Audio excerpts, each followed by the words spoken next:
pour expliquer un sport, c'est le défi lancé aux plus grands athlètes de la planète. Mais ils n'étaient pas dispo. Alors on va faire avec eux.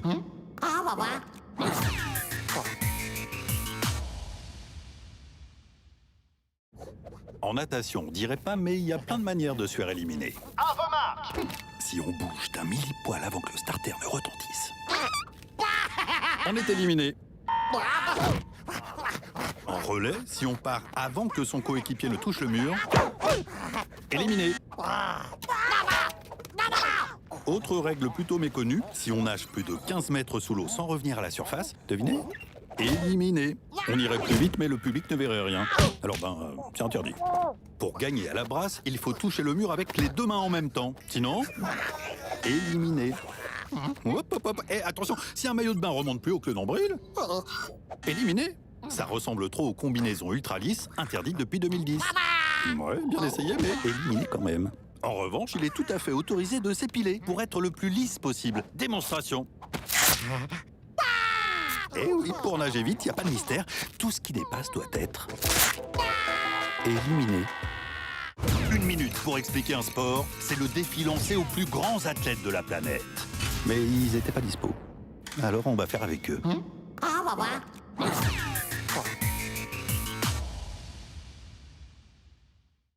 En grec, nu se dit gymnos, ce qui a donné le mot gymnastique. Mais ça fait longtemps qu'on ne fait plus de sport les fesses à l'air. Eh oui, ça peut être gênant. C'est peut-être pour ça qu'on a séparé les hommes et les femmes en gym artistique. La poutre, par exemple, c'est un agrès réservé aux filles. Comme on peut le voir, ça demande de la grâce et de la sensibilité.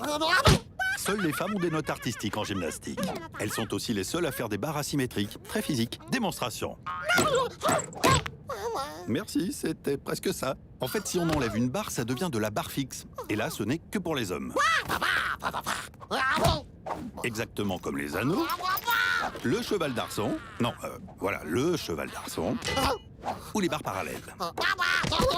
En fait, les filles et les garçons n'ont que 2 agrès en commun. Le saut de cheval et le sol.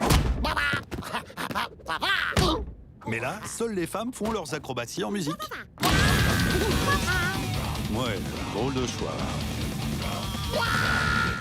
En même temps, c'est du jamais vu. 1 minute pour expliquer un sport, c'est le défi lancé aux plus grands athlètes de la planète. Mais ils n'étaient pas dispo. Alors on va faire avec eux.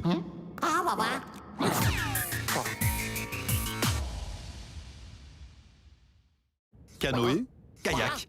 Ah, pas facile de voir la différence, hein. Le canoë a été inventé par les Amérindiens. Il se pratique avec une pagaie simple et à genoux. Enfin, quand on a des genoux. Au kayak, en revanche, la pagaie est double, symétrique, comme le mot kayak. C'est une invention des Inuits qui, contrairement au canoë, se pratique assis. Démonstration.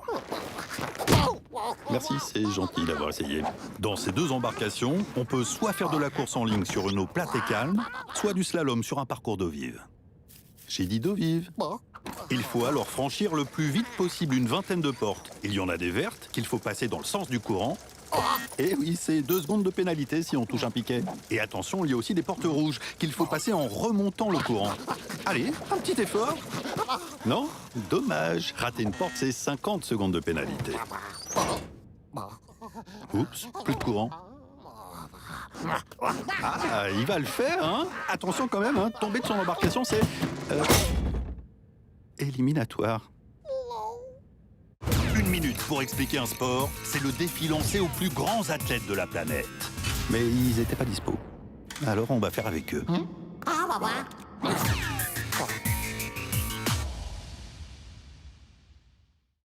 Le judo, littéralement voie de la souplesse en japonais, est un art martial où le respect de l'adversaire est... Oh non, mais c'était bien parti pour une fois. Mais non, stop! Interdiction de taper! Pour vaincre son adversaire, le mieux c'est de lui faire un hippon.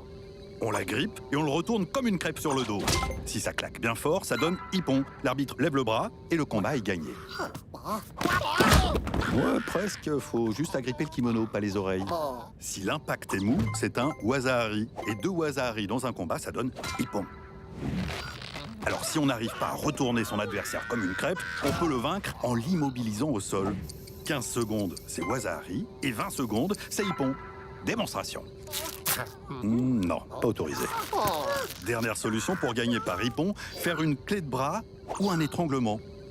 Voilà, parfait. Pour abandonner le combat, votre adversaire doit taper 3 fois du pas de la main sur le tatami ou sur vous. Non, jamais au visage. Et juste 3 petites tapes, hein, ça suffit. Alors, non. Oula, attendez. Vous n'avez pas tout à fait saisi la philosophie du judo.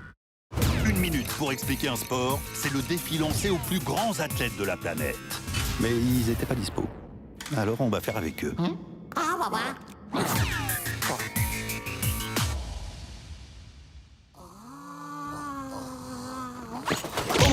Bien essayé. Mais pour faire du plongeon olympique, il faut monter au moins à 3 mètres sur un tremplin. Et un seul rebond au bout du tremplin, on n'a pas le droit de... Oups. La bonne nouvelle, c'est que perdre son maillot n'est pas éliminatoire. La deuxième hauteur olympique, c'est 10 mètres sur une plateforme de haut vol. C'est la hauteur d'un immeuble de 3 étages. On arrive en bas à près de 60 km/h. La règle numéro 1 pour avoir de bonnes notes, c'est d'entrer dans l'eau bien à la verticale en faisant le moins d'éclaboussures possible. Impeccable, pas une goutte. Mais ça suffit pas, il faut réussir à faire rêver les juges avec un saut à la fois esthétique et difficile. Par exemple, on peut faire un maximum de saltos. Ça, c'est la position groupée. Pas super pratique quand on n'a pas de genoux. Sinon, il y a le carpé ou la position droite qui permet de faire des vrilles. Allez, on veut du spectacle, on veut du rêve. Démonstration. Bon, son saut est nul. Mais lui, au moins, il a réussi à viser le bassin. À le vider aussi, c'est pas rien. 1 minute pour expliquer un sport, c'est le défi lancé aux plus grands athlètes de la planète. Mais ils n'étaient pas dispo. Alors on va faire avec eux.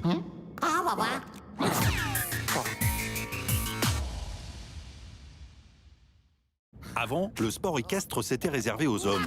Mais aujourd'hui, c'est devenu mixte. C'est même le seul sport olympique où les hommes et les femmes concourent ensemble, sans distinction. Et oh stop, c'est pas une course. En saut d'obstacle, les couples passent chacun leur tour. Et quand je dis couple, je parle du cavalier et de son cheval. Il y a 13 obstacles maximum à franchir dans l'ordre, sans dépasser un temps imparti. Toutes les 4 secondes en trop, un point de pénalité. Alors on se dépêche. Parfois c'est du saut en hauteur. Rassurez-vous, ce sont de fausses briques. Ah ben non, pas cette fois. Parfois c'est du saut en longueur, au-dessus de ce qu'on appelle une rivière. Si on tombe de sa monture, éliminé. Sur les obstacles plus classiques, si on fait tomber une barre ou toutes les barres, c'est pareil, 4 points de pénalité. Et si le cheval refuse de sauter, c'est 4 points aussi. Il est donc très important que le cavalier et sa monture aient une relation de confiance et de complicité, parce qu'au deuxième refus, c'est l'élimination. Alors pour la complicité, c'est pas trop mal, mais ça sent le deuxième refus quand même. 1 minute pour expliquer un sport, c'est le défi lancé aux plus grands athlètes de la planète. Mais ils n'étaient pas dispo. Alors on va faire avec eux.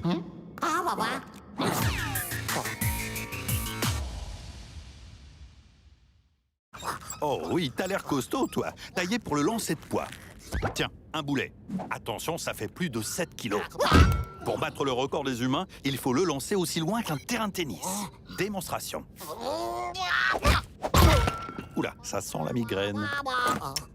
Au lancer de marteau, le boulet est exactement le même, mais accroché à un câble. Le record humain, c'est presque 4 terrains de tennis.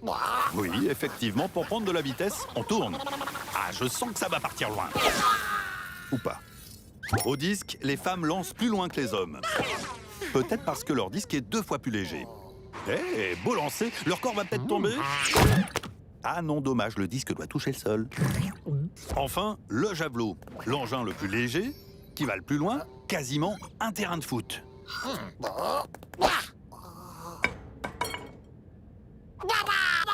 Je leur dis que c'est la tête du javelot qui doit toucher en premier et non la queue. Oh, et puis non, ils ont l'air tellement heureux. 1 minute pour expliquer un sport, c'est le défi lancé aux plus grands athlètes de la planète. Mais ils n'étaient pas dispo. Alors on va faire avec eux.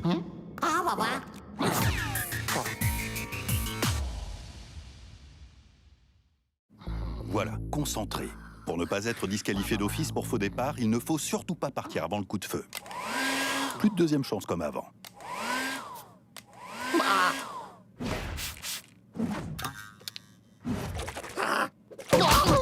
Parfait, aucun faux départ. En saut de haie, on a le droit de faire tomber toutes les haies, c'est pas interdit. Mais il faut au moins faire l'effort de passer au-dessus. Bah oui, démonstration.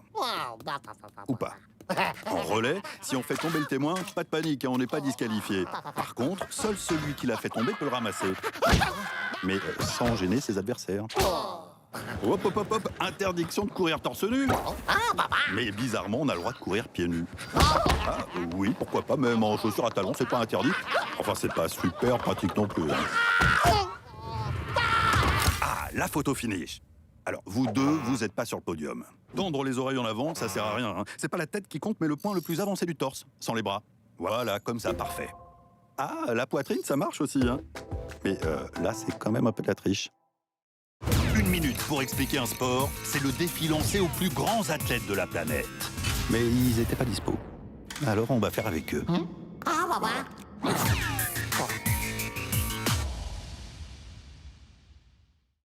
Ah non, au contraire, au volley, il faut tout faire pour que la balle ne touche pas le sol dans son propre camp.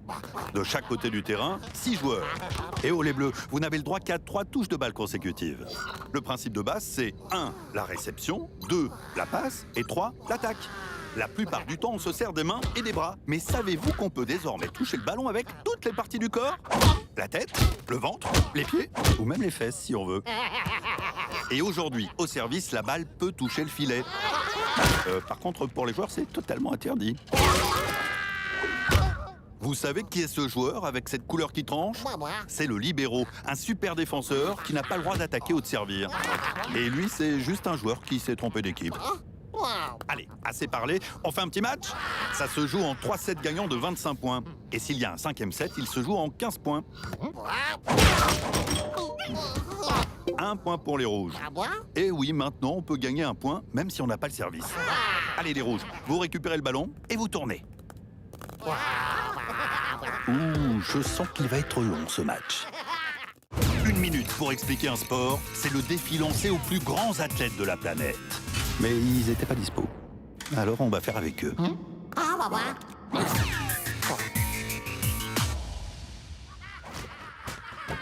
Alors, oui, en escrime, il y a bien 3 types d'armes. Mais pas celle-là, désolé.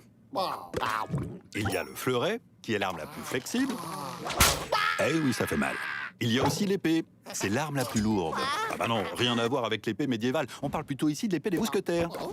Allez, tu sors. Et puis il y a le sabre, l'arme des pirates. Il n'y a qu'au sabre qu'on peut fouetter avec le tranchant pour marquer un point. Au fleuret et à l'épée, il n'y a que la pointe qui compte. Oh là là, non, stop! Faut pas non plus toucher n'importe où pour marquer le point. Au fleuret, il ne faut viser que le tronc. Au sabre, tout le haut du corps. Et à l'épée, il y a l'embarras du choix.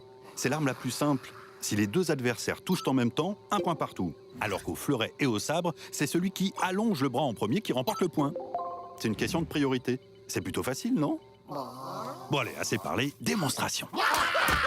Non, attendez, tout d'abord, on allonge le bras. Ensuite, non, j'ai dit pas d'épée médiévale. Mais c'était pourtant clair, mes explications, non?